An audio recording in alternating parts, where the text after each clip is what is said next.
నాగరాజు. ఈ నాగరాజు పేరు పెట్టుకున్న వాళ్ళం గనుక మనం చూసుకున్నట్టయితే, వీరికి అనేక సమస్యలున్నాయి. వ్యాపారంలో అనేక నష్టాలు. ఏ వ్యాపారం చేసినా గూడా. అదేవిధంగా వీరికి శత్రువులు గూడా ఎక్కువే. వీరు ఎంత కష్టపడి సంపాదించినా గూడా దానికి తగ్గ ప్రతిఫలం లేదు. ఒక్కసారి గనక నాగరాజు పేరును ఈ చార్ట్‌లో గనక మనం ఈ ఫార్ములాలో గనక జూసినట్టయితే ఏ విధంగా ఉంటుందో నేను జెప్తాను. ఇప్పుడు వారికున్న వాల్యూ ఏ విధంగా ఉందనేది నేను ఈ ఫార్ములాను బట్టి వేస్తాను నేను. ఫస్ట్ చూసుకున్నట్టయితే 1, 2, 3, 5, 6 ఈ చార్ట్‌లో గనుక మనం చూసుకున్నట్టయితే వాళ్ళకి ఏ సమస్యలు పాజిటివ్‌గా ఉన్నాయి, ఏ సమస్యలు నెగెటివ్‌గా ఉన్నాయనేది ఒక్కసారి మనం చూద్దాం. 1, 1 అంటే వివాహం. నాగరాజుకు వివాహం జరుగుతుంది. అదేవిధంగా 2, 2 అంటే సంతానం. సంతానం కలుగుతుంది నాగరాజుకి. అదేవిధంగా 3, 3 అంటే రిలేషన్‌షిప్.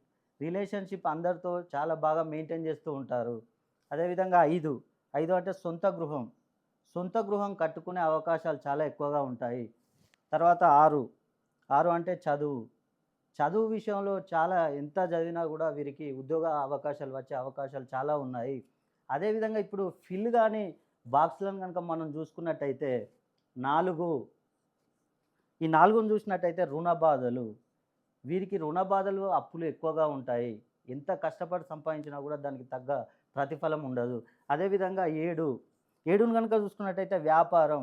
మీరు ఏ వ్యాపారం చేసినా కూడా నష్టాలే వస్తూ ఉంటాయి. నష్టాలు, కష్టాలు. మీరు ఏ వ్యాపారమైనా చేయండి. ఫుడ్‌కు సంబంధించింది, రియల్ ఎస్టేటు ఇలా ఏ వ్యాపారం చేసినా కూడా నష్టాలే. అదేవిధంగా 8, 8వ నంబర్ చూసినట్టే అనారోగ్యం. వీరికి ఆరోగ్య విషయంలో అనేక సమస్యలు తలెత్తుతూ ఉంటాయి. తర్వాత చూసినట్టయితే 9, 9 వీరికి విదేశీ ప్రయాణాలు చేయాలనుకుంటారు. కానీ వెనక్కి తిరిగి వస్తుంటారు. అదేవిధంగా వీరికి శత్రువులు బాగా ఎక్కువగా ఉంటారు. మీరు గనుక నాగరాజు అని పేరు పెట్టుకొని, మీకు గనుక ఈ సమస్యలు ఉన్నట్లయితే, ఒక్కసారి మీ డేట్ ఆఫ్ బర్త్ నాకు పంపించండి. మీ పేరులో సంఖ్యాబలాన్ని పెంచి మీకేమైనా సమస్యలుంటే